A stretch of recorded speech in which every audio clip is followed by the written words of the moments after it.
अध्यक्ष अमित शाह ने लोकसभा चुनाव के लिए बिहार में कम सीटों पर समझौते की बात से इनकार किया है। न्यूज 18 के कार्यक्रम एजेंडा लाइव में एक सवाल के जवाब में अमित शाह ने कहा कि विधानसभा में जेडीयू की सीटें ज्यादा हैं और इसलिए बराबरी का समझौता हुआ है।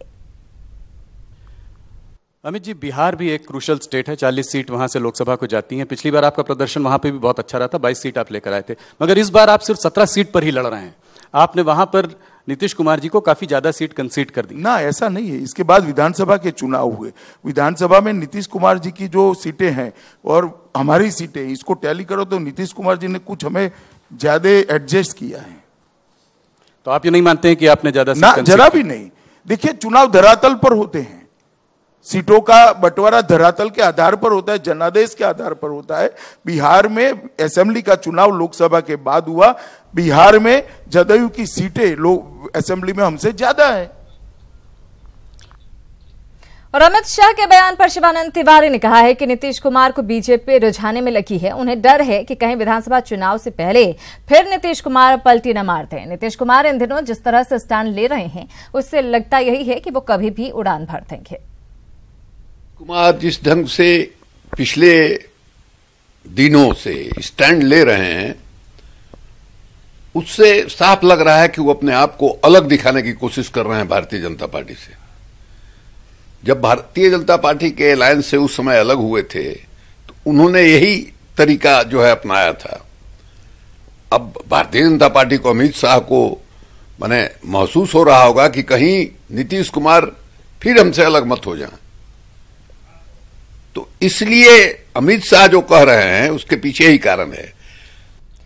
और न्यूज 18 के खास शो एजेंडा इंडिया में रक्षा मंत्री निर्मला सीतारमण ने पाकिस्तान को झूठा बताते हुए कहा कि उसी देश में बैठकर आतंकियों का पुलवामा जैसे हमले की जिम्मेदारी लेते हैं और पाकिस्तान लगातार सबूत की मांग करता है। पाकिस्तान के लगातार झूठ बोलने का ही नतीजा है कि वो अंतर्राष्ट्रीय पटल पर अलग थलग हो रहा है। 2016 surgical strikes, 2019 aerial strikes. You have set a new template. I'm trying to understand, but this hasn't really acted as a deterrent. A habitual breaker of law, that is Pakistan, repeatedly uses non-state actors to propagate violence. Distances itself saying, we've not done it, our men in uniform have not done it. But that has been supported by the men in uniform in Pakistan is now globally known.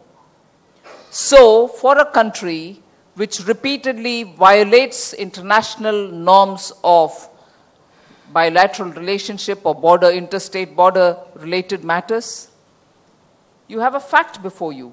So by repeatedly naming them and repeatedly isolating them in international fora, we are only telling Pakistan, sorry, we are not any longer going to sit and watch you fail in your own promise. Every incident has seen Pakistan say, no, we'll take care of it, give us the proof, we'll make sure such things don't happen, but we don't have any camps. You give the proof, you wait, they don't act. Haven't you seen that happening repeatedly? Even this time in Pulwama. The group which has done it sits in Pakistan and claims it, but Pakistan's government says, no, it's not us.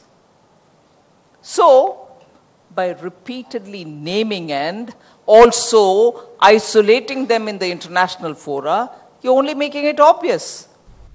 और गया के खबर की बात कर लेते हैं। गया में दरअसल ट्रेन हादसा हुआ है। ट्रेन की चपेट में आने से एक ही परिवार के 3 लोगों की यहां पर मौत हो गई।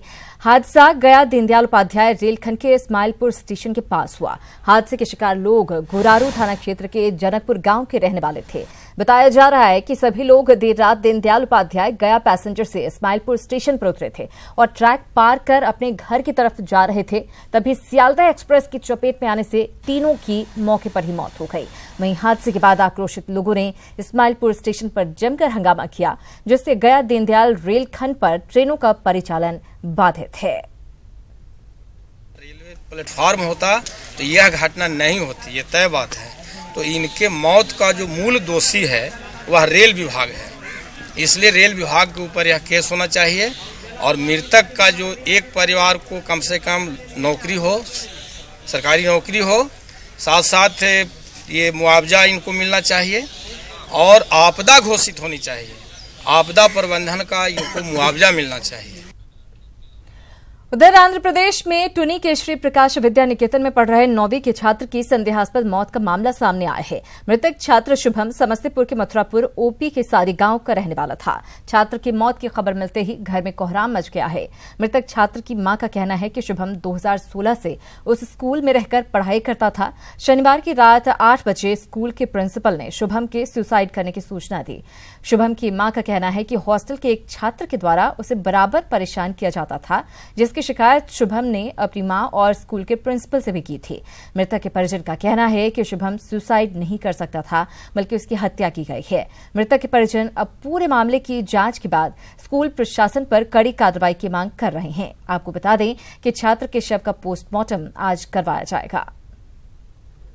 आपका बेटा जो है सो स्टडी आवर में हम खोजे तो नहीं था, तो हम खोजे तो झूल रहा था, सुसाइड कर लिया तौलिया से। तो हम कहे कि बाप, हम रोने लगे। उसके बाद मेरा भाई जो है भैया वो नंबर पे कॉल किए तो भैया को बोले जो खाना के समय में खोजे तो नहीं मिला। तो भैया बोले इसका मतलब है जो तौलिया से कैसे सुसाइड कर सकता है। बच्चा अकेला पंखा से लटक कर सुसाइड नहीं कर सकता है। ऐसा आशंका है कि उसे किसी बच्चे के द्वारा या उस स्कूल के किसी भी कर्मचारी लोगों के द्वारा उसकी हत्या की आशंका से इनकार नहीं।